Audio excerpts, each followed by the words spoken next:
Fuel দিয়ে current odometer হচ্ছে 6739 fuel volume নিচে হচ্ছে 7.48 7.5 লিটার ফুয়েল গেছে।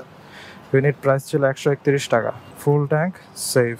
আচ্ছা, অ্যাপ তো অফ করে আবার অন করা লাগে, এখানে এই সমস্যা। দেখি নেট ছাড়া অন করা যায় নাকি। আই হোপ হয়ে যাবে। ইয়াস, হয়েছে। 38 মাইলেজ ভালোই কমছে। 38 38.1।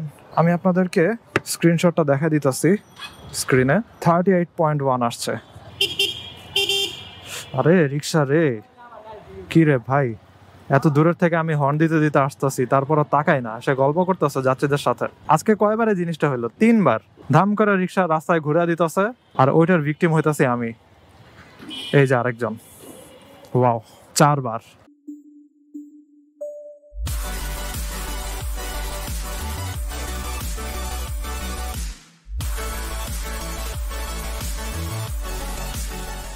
এই হোয়াটসঅ্যাপ এভরিওয়ান, সবাই কেমন আছেন? মোটরসাইকেলে হয়তো বাজে সন্ধ্যা 6টা 3, অলমোস্ট সন্ধ্যা আর কি। আর মোটরসাইকেলে হচ্ছে 3 দাগ ফুয়েল আছে। সো এটা অ্যাকচুয়ালি 3 দাগ না, 2 দাগের কাছাকাছি। আজকে দিনের বেলাতে আবার যখন ভেড়িতে নিয়েছিলাম তখন 1 দাগ দেখাইতেছিল, মোটরসাইকেল যখন সোজা করছি তখন 2 দাগ হয়ে গেছিল। এই যে এখন আবার 2 দাগ হয়ে গেছে। বোঝা যাচ্ছে যে ফুয়েল অলমোস্ট তলানির দিকে চলে যাচ্ছে। ঠিক আছে, তার মানে এখন আমাকে ফুয়েল ভরা লাগবে। নর্মালি আমি 3 দাগ হলে ফুয়েল ভরে ফেলি, কিন্তু এবার একটু বেশি দেরি করে ফেলছি আমি। এরপরে আর এত দেরি করা যাবে না। আর অনেকদিন পরে এই ফার্স্ট হচ্ছে আবার ফুয়েল ভরতে যাইতেছি আমি। তো এটাকে আপনারা বলতে পারেন হচ্ছে আন্দোলনের পরে এই প্রথম ফুয়েল ভরা আর কি। আর আন্দোলনের আগেও ফুয়েল ভরছি আমি অনেকদিন আগে, ওইটা অনেকদিন আগের কথা আর কি। যাই হোক, এখন সামনের দিকে আগাইতে থাকি। সো যাবো হচ্ছে আসাদ গেটের দিকে ফুয়েল ভরতে। এজন্য মেইন রাস্তা দিয়ে যাওয়ার কোনো দরকার নাই, ভিতর দিয়ে চিপাচাপা শর্টকাট মারলেই হবে। আরে রে ভাই রে ভাই, আমার কি এখন কন্টিনিউয়াসলি সারাদিনই হর্ন দেওয়া লাগবে নাকি? তাই তো বুঝতেছি না। আশেপাশে হচ্ছে স্কুল কলেজ, তারপরে হচ্ছে এখানে কোচিং সেন্টার। এই যে এখন সন্ধ্যাবেলা তো হচ্ছে সব বাচ্চা পোলাপানরা এদিকে ক্লাস করতেছে। এখন কি আমি খালি প্যাঁ প্যাঁ প্যাঁ করতেই থাকবো? প্রত্যেকটা রিক্সা দেখলেই খুবই বিরক্তিকর লাগে। আর এরা পিছনে তাকায় না, ধাম করে ঘুরে ফেলায়। এই জিনিসগুলো ভালো লাগে না। এগুলো আসলে কখনোই ঠিক হবে না। ঢাকার রাস্তাতে রিক্সাওয়ালাদের এসব কিছু জিনিস, এগুলা আর জীবনে ঠিক হবে না। যাই হোক, যেতে থাকি, লেটস গো। তো আসাদ গেটের দিকে যাব, আর মনে হচ্ছে এবার মাইলেজটা কমবে। আর লাস্ট টাইম আমার মাইলেজ অনেক ভালো আসছিল, অনেক অনেক ভালো আসছিল। এটা ছিল হচ্ছে 47। তো এবার মনে হচ্ছে 41-42 এরকম কাছাকাছি আসতে পারে মাইলেজটা। কারণ অনেকদিন ধরে মোটরসাইকেলটা বসা ছিল, তো এজন্য মোস্ট অফলি টায়ার প্রেশারটাও একটু কমে গেছে, এবং কমা টায়ার প্রেশার দিয়ে মোটরসাইকেল চালাইছি, তাই হয়তো এনার্জি একটু বেশি লাগছে। এজন্য আমি ওই দিক চিন্তা করে ভাবতেছি যে মাইলেজ আবার একটু কমবে, দেখা যাক। আর মাইলেজ কাউন্ট করার যে অ্যাপটা আছে, ওটা তো আমার আগের ফোনটাতে ছিল, ওই যে গ্রিন লাইনওয়ালা ফোন। তো ওই ফোন থেকে এখন হচ্ছে আমার নতুন ফোনে অ্যাপটা শিফট করছি। নতুন ফোন যেটা হচ্ছে সনি এক্সপেরিয়া 1 Mark 3। তো ওটাতে শিফট করার পরে এখন দেখি ওই অ্যাপের একটা সমস্যা ছিল, ওইটা হচ্ছে ইন্টারনেট না থাকলে অ্যাপটা লোড হয় না। এখন আমার ফোনে তো ইন্টারনেট এখন নাই। নর্মালি আমি ইন্টারনেট কিনি না, কারণ আমার ইউজ করা লাগে না। রাস্তায় যখন থাকি তখন আমি মুভিং এর উপরে থাকি, নেট ইউজ করি না। তো এখন আমার ফোনে ইন্টারনেট নাই, দেখি অ্যাপটা লোড হয় নাকি। লোড না হলেও প্যারা নাই, আমি স্ক্রিনশট নিয়ে রাখছি লাস্ট আমি কত কিলোমিটার চালাইছিলাম। সো ওইটার থেকে হচ্ছে নতুন এখন যত কিলোমিটার হবে ওইটা বিয়োগ করে দিব। সো বিয়োগ করে দিয়ে যে কিলোমিটারটা পাবো, ওইটাকে হচ্ছে আমার যতটুকু ফুয়েল ঢুকানো লাগছে বাইকের ভিতরে ততটুকু ফুয়েল দিয়ে ভাগ করে দিব, তাহলে চলে আসবে কতটুকু মাইলেজ আসছে আর কি। সো অনলাইন অফলাইন এটা নিয়ে আমি প্যারা খাইতেছি না। এই যে আবার আরেক রিক্সা ঘুরাইছে, এদিকে একটা খোলা ম্যানহোল আছে, এগুলা খেয়াল রাখা লাগবে। এই যে বাঁশ ঢুকা রাখছে, আর দিনের বেলাতে বৃষ্টি হয়েছিল, তো এই জন্য অনেক জায়গাতেই কাদা কাদা আছে। আর ধানমন্ডির এই সাইডটাতে আসলে পানি অত উঠতে দেখা যায় না, কিন্তু সবচেয়ে বেশি ভোগান্তি হয় তাদের যারা হচ্ছে মনে করেন একটু ভিতরের দিকে বাসা, মেইন রাস্তাতে না। তারপরে মিরপুরেও প্রচুর পানি জমতে দেখছি, আমার ফ্রেন্ডরা বিভিন্ন ছবি দিছিল। দেন আমাদের বিল্ডিং এর পিছনের দিকে একটা এলাকা আছে, ওইটারে বলে নামা এলাকা। ওইটা হচ্ছে রায়ের বাজার এর পরে বুদ্ধিজীবীর যে এরিয়াটা আছে, ওইটার হচ্ছে নামা এলাকা বলে। সো ওদিকে অনেক সময় পানি টামি জমে। ছোটবেলাতে একবার হচ্ছে আব্বু জায়গা কিনতে গেছিল, ওইখানে আমাদেরকে নিয়ে গেছিল। দেখি যে জায়গায় পানির নিচে, ঠিক আছে।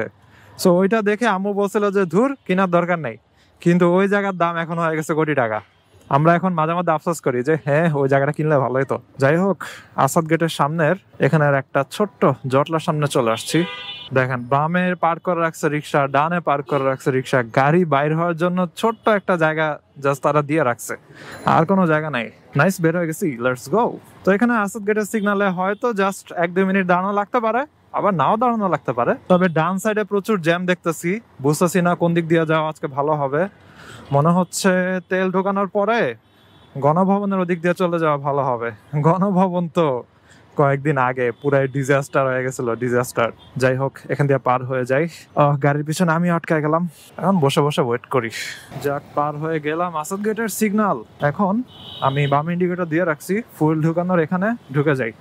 জানি না সিরিয়াল কেমন থাকবে, মনে হচ্ছে অত বেশি সিরিয়াল হওয়ার কথা না। নাইস নাইস, জাস্ট 1-2টা মোটরসাইকেল, পারফেক্ট। ফুল 7.48, 979 টাকা।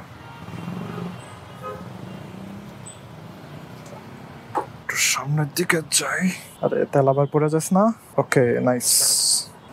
লাগছে। ওকে, 7.48 লিটার, ভালোই ফুয়েল খাইছে, 979 টাকা। এবার দেখি কেমন আসলো। অ্যাপটা ওপেন করি, ফুয়েল লক, ফুয়েল দিয়ে কারেন্ট অডোমিটার হচ্ছে 6739। ফুয়েল ভলিউম নিচে হচ্ছে 7.48, 7.5 লিটার ফুয়েল গেছে। ইউনিট প্রাইস ছিল 131 টাকা। Full tank, safe. আচ্ছা, অ্যাপ তো অফ করে আবার অন করা লাগে, এখানেই সমস্যা। দেখি নেট ছাড়া অন করা যায় নাকি। আই হোপ হয়ে যাবে। ইয়াস, হয়েছে। 38 মাইলেজ, ভালোই কমছে। 38, 38.1। আমি আপনাদেরকে স্ক্রিনশটটা দেখা দিতেছি স্ক্রিনে। 38.1 আসছে। আমি ভাবছিলাম মাইলেজ 40-42 এরকম হয়তো পাইতে পারি, তবে 38-এ নেমে যাবে এটা এক্সপেক্ট করি নাই। কমছে, মাইলেজ ভালোই কমছে। এখন কয়েকটা জিনিস আমার করা লাগবে, মোটরসাইকেলের কয়েকটা কাজ বাকি আছে। ওইটা হচ্ছে এতদিন যে মোটরসাইকেলটা বসানো অবস্থাতে ছিল, মোটরসাইকেলটা টায়ার প্রেশার চেক করা লাগবে, কারণ মোস্ট প্রবাবলি প্রেশার কমে গেছে। ওইটার সাথে আরেকটা জিনিস হচ্ছে ব্রেকগুলো একটু চেক দেওয়া লাগবে, অ্যান্ড হয়তো ইঞ্জিন অয়েলটা চেঞ্জ করা লাগবে, কারণ ইঞ্জিন অয়েলটা অলরেডি 2500 কিলোমিটারের কাছাকাছি হয়ে গেছে। এই তো, এই জিনিসগুলো চেক দেওয়া বাকি আমার। সো এখন দেখি গণভবনের এদিক দিয়ে ঢুকে যাব। তবে গণভবনের সামনে দিয়ে ঢুকতে দিবে নাকি আমি জানি না, কারণ রিসেন্টলি যে জিনিসগুলা হয়েছে ঠিক নাই, ঢুকতে দিবে নাকি। তবে 38 মাইলেজটাকে আমি বলবো না যে অনেক খারাপ মাইলেজ হয়ে গেছে এরকম, কারণ 163 সিসি মোটরসাইকেল, এটার সেগমেন্টের অন্যান্য মোটরসাইকেল এই 38-40 অনেক সময় পায় না। আর আমার হচ্ছে অনেকদিন পরে এরকম ভাবে বসা রাখার কারণেই হয়তো এক্সেপশনটা হয়েছে, কারণ লাস্ট মাইলেজ গুলো আপনারা দেখেন স্ক্রিনের ভিতরে কত ছিল, 40, 42, 47 এই লেভেলে ছিল। তো 40-এর নিচে অনেকদিন পরেই একবার হইলো। ও আচ্ছা, আরেকটা জিনিস করা লাগবে, ওটা তো আমি ভুলে গেছি, সেটা হচ্ছে চেইন লুবিং করা। চেইন লুবিং তো হয়ই নাই, সো ওই জিনিসটা আমার করা লাগবে অতি দ্রুত। চেইন লুব আমার নিজের বাসাতেই আছে, কিন্তু আমি নিজেই এখনো ওইটা ইউজ করি নাই। ওটা ইউজ করা লাগবে। ওইটা একদম হোন্ডার জেনুইন চেইন লুব, 1000 টাকা নিছিল ওইটার দাম। যাই হোক, সো কাজগুলা করা লাগবে, তারপর আশা করি মাইলেজ আবার ফিরে আসবে। আবার আমি 40-42-এর উপরে মাইলেজ পাবো আশা করতেছি। সো নর্মালি যখন আমি তেল ঢুকাই তখন মনে করেন 6.5 লিটার এরকম হচ্ছে ঢুকানো লাগে যখন 3 দাগ থাকে। তো আজকে যখন দেখছি যে 7.5 লিটার ঢুকানো লাগছে তেল, তার উপরে আবার মাত্র 300 কিলোমিটারের মতো চলছে আর কি, তখনই আমি বুঝতে পারছি যে এই রে, মাইলেজ তো অনেক খাইছে, মাইলেজ অনেক ডাউন হয়েছে। যাই হোক, প্যারা নাই, এটা নিয়ে আমি টেনশন মেনশন করবো না।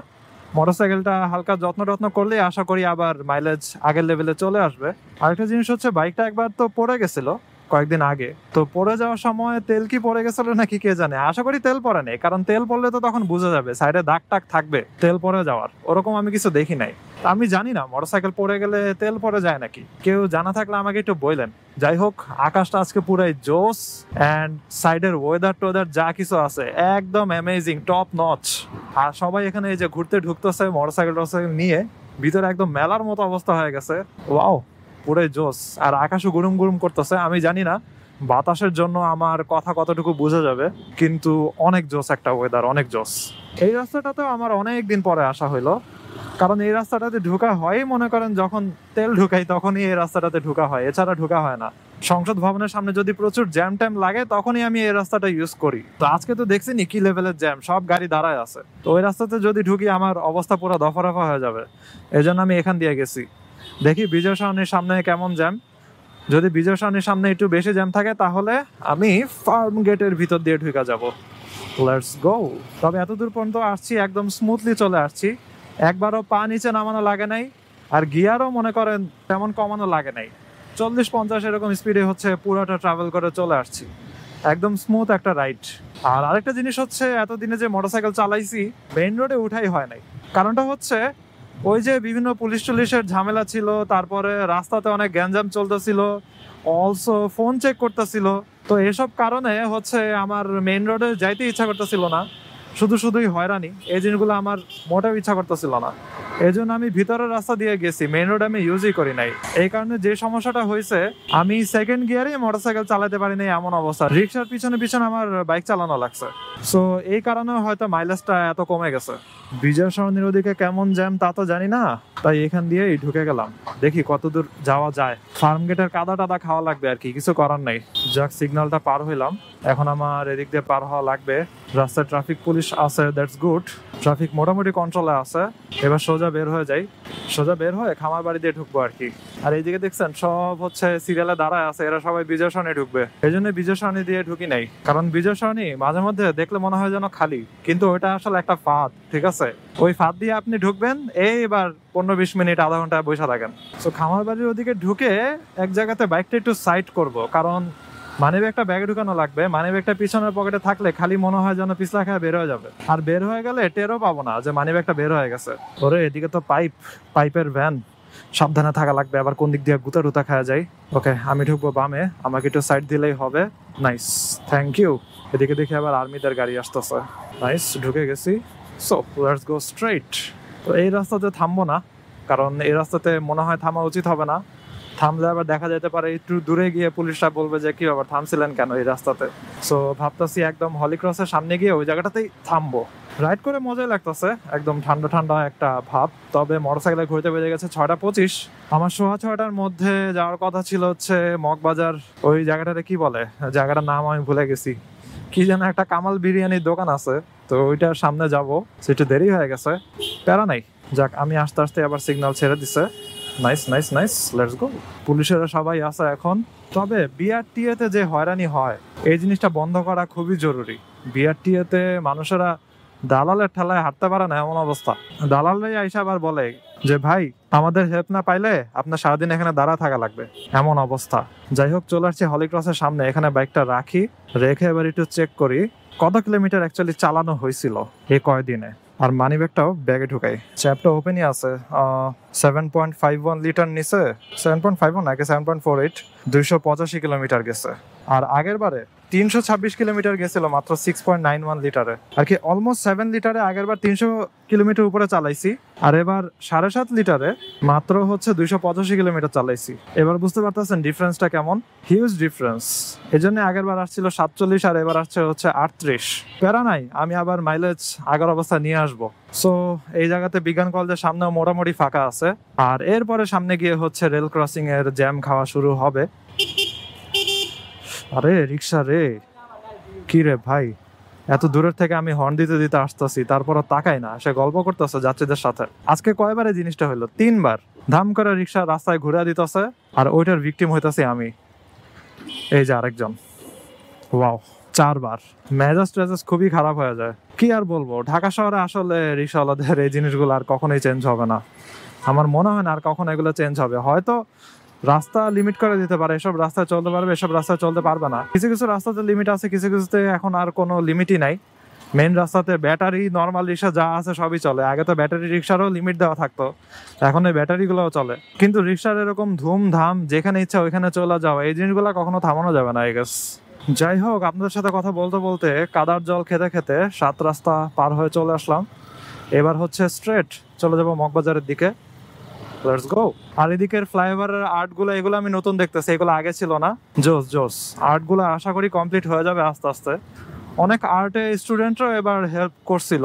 যাক, এই পিলার পর্যন্ত আর্ট হয়ে গেছে, এগুলো চলতেছে এখনো, বাঁশ টাস লাগা রাখছে, সুন্দরই লাগতেছে। আবার চাইলে এগুলোর উপরেও করা যায়, মনে করেন কোনো অ্যাবস্ট্রাক্ট টাইপের আর্ট করা যায়।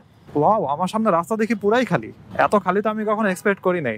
এদিকে আবার একটা হলার লাগানো 4V আর আরেকটা হলার লাগানো R15 V3, দুইটা যাইতেছে। এই বাইকের তো কোনো নাম্বারই নেই, নাম্বার একদম উঠে ফেলাইছে। পিছন থেকে আমার এক গাড়ি আবার ব্লিঙ্ক মারতেছে, সোজা বের হয়ে গেলাম। এদিকের আর্টগুলো আমার কাছে মনে হচ্ছে নতুন। যাই হোক, আজকের ভিডিওটা এখানে শেষ করি। আজকে হচ্ছে আপনাদের সাথে শেয়ার করলাম মাইলেজের জিনিসটা, যে আমার হঠাৎ করে এবার মাইলেজটা কমে গেছে। আশা করি এর পরের বারে মাইলেজটা আবার হচ্ছে আমি বাড়ায় ফেলতে পারবো, এবং আপনাদেরকে তো আমি আপডেটেড রাখবোই মোটরসাইকেলে কি করলাম না করলাম, এবং যতবারই ফুয়েল ভরতে নেই আপনাদেরকে আমি আপডেট দেই। So, I hope you guys like this video, and if you're watching me for the first time, you can kindly subscribe. See you in the next one. সবাই ভালো থাকেন, সাবধানে রাইড করেন, টাটা।